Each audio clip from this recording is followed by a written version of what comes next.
हाय भाई, राम राम, जय माता दी। मेरे यूट्यूब चैनल पे आप सबका बहुत बहुत स्वागत दोस्तों।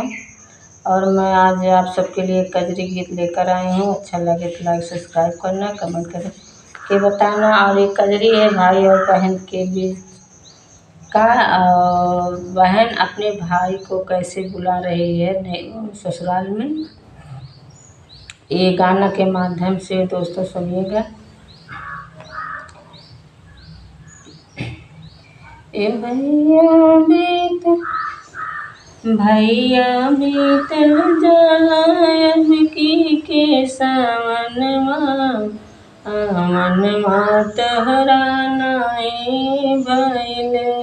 ए भैया बीतल जाला अब की सावनवा, आमनवा तहरा नाई भैले। भैया बीतल जाला अब की सावनवा, आमनवा तहरा नाई भैले। ए भैया कवन खता हम कैले, तू तो एकदम से तज दीना। भैया कवन खता हम कैले, तू तो एकदम से तज दीना। भैया कवन खता हम कैले, तू तो एकदम से तज दीना। भैया सासुन नदी मारा थी तनवा, मनवा तहरा नाई भैले। भैया सासुन नदिया मारा थी तनवा, मनवा तोहरा नाई भैले। ए भैया कवन खता हम कैले, तू तो एकदम से तज दीना।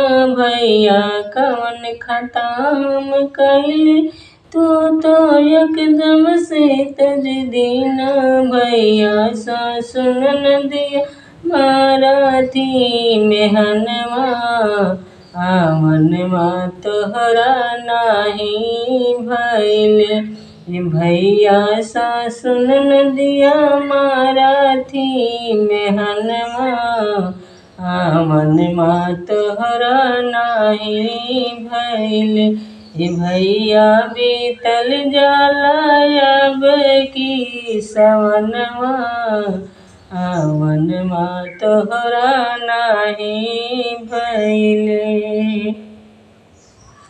दुअरा से ननदी दौड़ी आवै, हलिया भौजी से बतावै। दुअरा से ननदी दौड़ी आवै, हलिया भौजी से बतावै। भौजी आइल बाटे तोहरा बिरनवा, मनवा तोहरा नाई भैले। भौजी आई गईले तोहरा बिरनवा, मनवा तोहरा नाई भैले। दुअर से ननदी दौड़ी आवै, हलिया भौजी से बतावै। दुअर से ननदी दौड़ी आवै, हलिया भौजी से बतावै। भौजी आई गईले तोहरा बिरनवा, मनवा तोहरा नाई भैले। भैया बीत जाला अब की सवनवा, मनवा तोहरा नाई भैले। भैया बीतल जाला अब की सवनवा, मनवा तोहरा नाई भैले। भैया अइले हमारी महलिया, पूछै बहिनी से हवलिया। भैया अइले हमारी महलिया, पूछ भौजी से हवलिया। है बहिनी कजरी खेलबू बाबा की महलिया, अमनवा तोहरा नाही भइले। हे बहिनी कजरी खेलबू बाबा की महलिया में, अमनवा तोहरा नाही होई।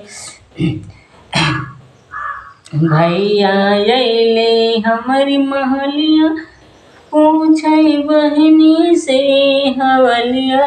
भैया अइले हमारी महलिया, पूछै बहिनी से हवलिया। बहिनी कजरी खेलबू बाबा की महलिया में, अमनवा तोहरा नाही होई है। बहिनी कजरी खेलबू बाबा की महलिया में, अमनवा तोहरा नाही होई है। ए भैया बीतल जाला आवे की सवनवा, अमनवा तोहरा नाही होई है। ए भैया बीतल जाला आवे की सवनवा, हो अमनवा तोहरा नाही होई है। जय माता दी दोस्तों, राधे राधे।